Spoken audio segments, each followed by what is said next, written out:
Get ready. It's time for a well-deserved break, Pittsburgh, with Heather Abraham and David Highfield from the KDKA TV studios. It's Pittsburgh Today Live.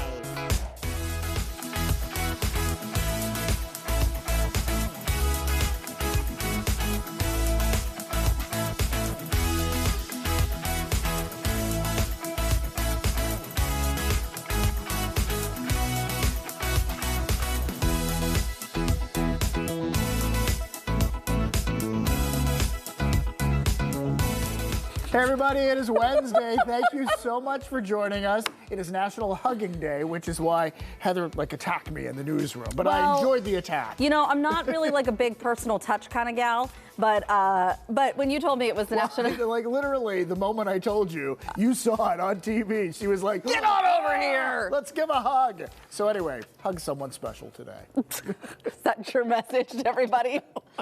With consent, please. Yes. With consent. Very important. Okay. All right, let's get to our What You Think Wednesday question, because this one actually brought about a lot of emotional responses. I know, it really did. It actually, Frankie saw it on Facebook, and he asked me, and then we had a conversation about it last night. So I think, good question, David Highfield. Very interesting. Well, I have to credit the Washington Post. They did a podcast with someone who studies, they call it extraordinary altruism. Okay. So it's like, would you jump in an emergency to rescue a stranger, or would you donate a kidney to save a stranger? And this woman who studies it says that people who do often have part of their brain that processes emotions is oftentimes larger in those people. But anyway, we wanted to ask you about it, and we're doing something different today. So we want you to vote.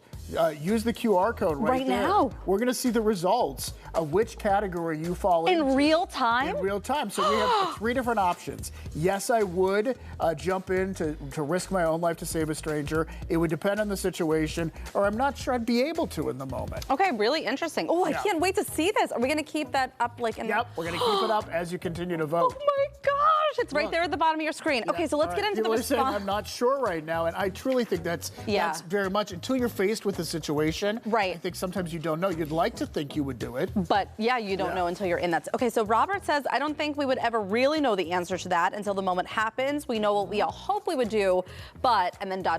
which I think is true. I think for a lot of people. Very true. Kathy's saying, I don't even have to think. Something inside me just reacts and I act.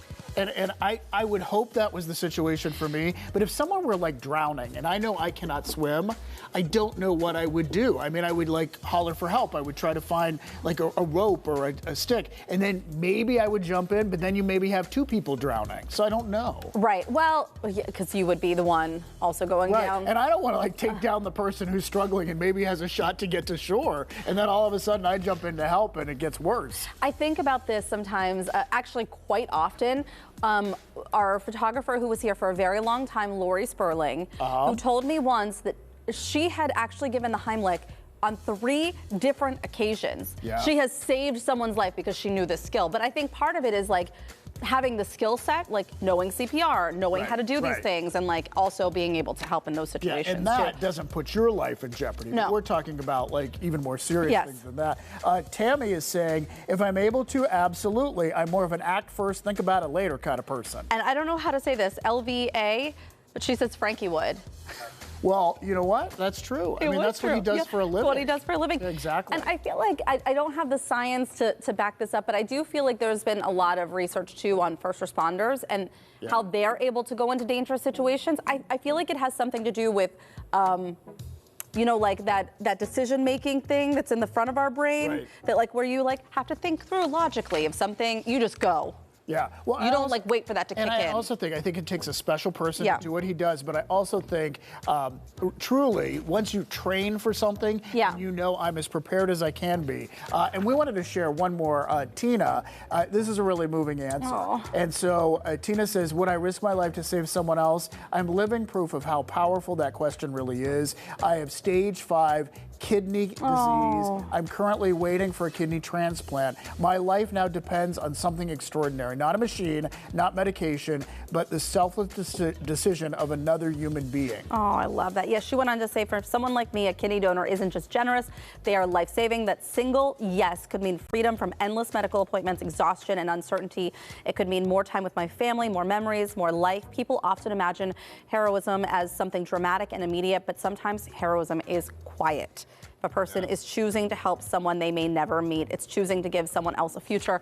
Oh, we are wishing you all the best, Tina. Yeah, absolutely. I mean, that kind of puts it all in perspective. All right, let's take a look at the votes here one last time. And most people are saying yes, I would absolutely jump in to help.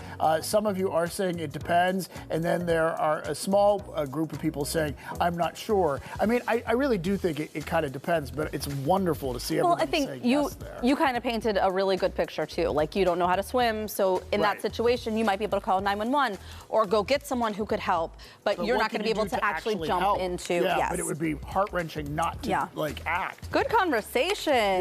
Yeah, that was interesting. All right, this was interesting too. Were you watching yesterday when we had the cats on to talk about cat yoga? I love this. This is just the intro. Just the intro. You're reading.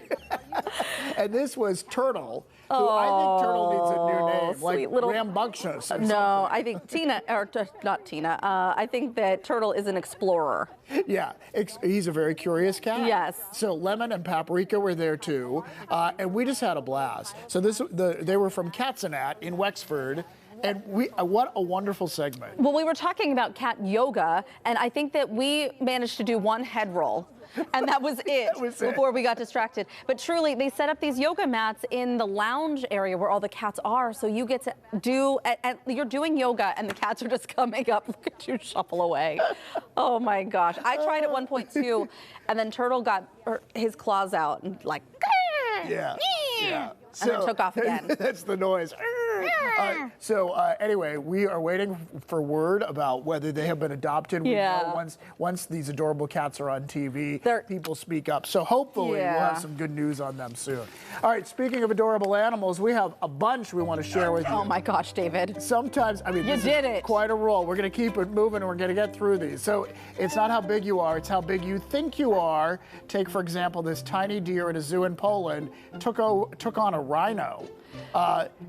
Because is this the female or the male? Because there's a female in heat nearby. Heat, yes. So that's why. And he's like, I wasn't going to say all that, but yeah. She's mine. Back off. And it works. The rhino leaves. So this little deer, little thing. I mean, look at him. He's like, yeah. And you remember not to come back. So why do they keep all these? They're all together. That feels a little dangerous, don't you think?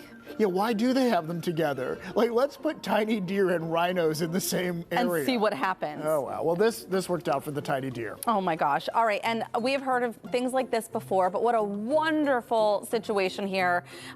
Canine companions, obviously, we know them and the power of therapy dogs and how they can be companions to so many people, but this is at a dentist's office where the dogs will help calm people down when they're going through medical procedures. So I think this is Pearl, the name of the dog that has jumped up there, and just adorable. And you know what? People really can get nervous at the dentist's office, so I think it's a great idea. All right, here locally, Humane Animal Rescue posted this pic and asked for captions. It's a bunch of opossums getting a drink of water. Although most people, like I always grew up and we just called them possums. But I guess possums are truly in Australia. Right, it's not here. Opossums here, but people still call them possums. Unpopular opinion, I think they're very cute. I think they're cute too. I think they're that's fascinating. An unpopular opinion. I don't know that a lot of people think that they're cute. Do they want to snuggle with an opossum? I don't know that a lot of people do, but I think they are. I think they're cute. I think they're fun to watch.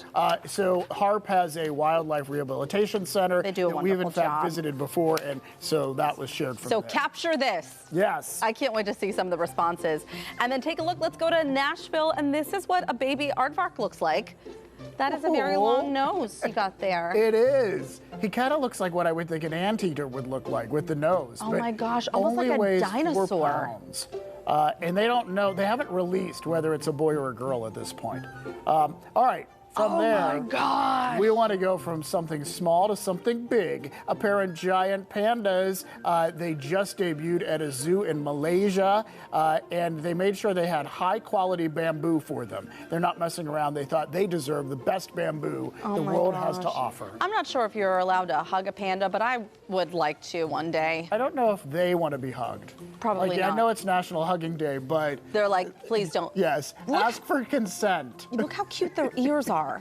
Okay, let's go to Florida now. This is a zoo in Central Florida. They have 2 black and white colobus. Is that how you say it? I think so, yeah.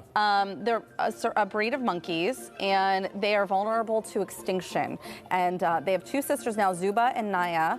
And they are known, as you can see, for their black and white coats. They spend their days leaping between trees and eating treats. All right, tell me about the broom cow. You were really excited about this morning. So this is the cow in Austria. It's a pet cow named Veronica. And so they're very excited because researchers have studied Veronica's, because Veronica has figured it out. She picks up these sticks or a broom or whatever, and she uses it to scratch herself.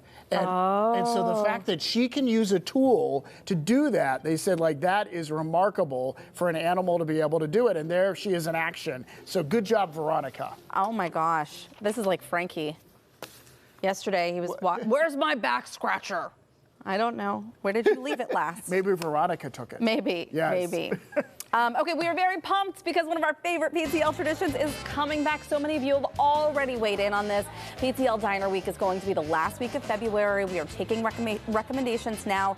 Some of you have suggested some places we've already been to. So don't feel like we're ignoring you, but we have been to dozens now. Oh, yeah. Dozens of places. So we're trying to get to some new locations that are really wowing people or have been for a while. Look at this video of us eating. Oh my gosh. Yeah, you know, we have gone to some wonderful places. We want to get to as many counties as possible. We're going to begin making trips to the diners that you've suggested starting next week. So if you haven't already, cast your votes now. Just go to the Pittsburgh Today Live Facebook page. You will see the Diner Week post pinned to the top of the page. Leave a comment with your recommendation. Again, PTL Diner Week is February 23rd to the 27th. It's my favorite time I of the need to year. order elastic pants or something. We do, yeah. Because we need to prepare for that. That's right.